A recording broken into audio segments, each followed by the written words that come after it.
I know you're dead set against this, Abby, but I don't think we have any choice.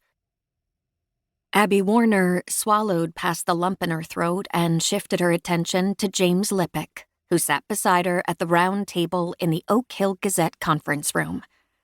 Twin vertical grooves were etched in the center of the older man's forehead, forming sharp right angles to the flat, resigned line of his lips. None of the other finance board members looked any happier. Harold Walsh's ruddy face was pinker than usual, his shock of unruly white hair falling into even greater disarray as he jabbed his fingers through it. Vernon Luttrell stared down at the table, giving Abby a view of the top of his head, where bristly gray hair spiked to attention on either side of a shiny bald runway.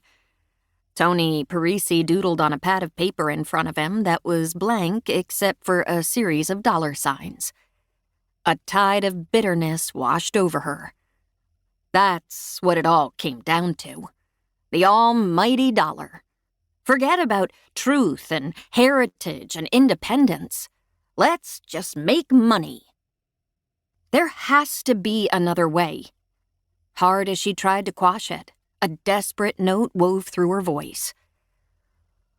We've tried to come up with other alternatives, but this is the only viable option. Harold's voice was gentle but firm.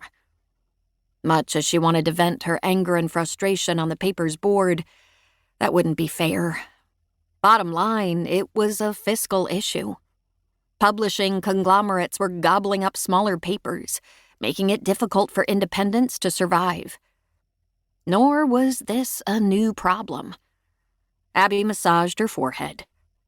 If only her father hadn't been forced to enlist the aid of 3 successful local businessmen 14 years ago when the fortunes of the Weekly Gazette had begun to sour.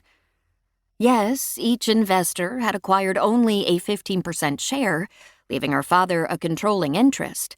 And yes, all had been willing to support a free and independent press. But when Dad had to add a 4th investor in order to keep the paper solvent 12 years ago, voting power had tipped in favor of the board, putting the Gazette in a precarious situation, as her father knew. However, none of the members had ever sided against him or her since she'd taken over 10 years ago after Dad's fatal heart attack.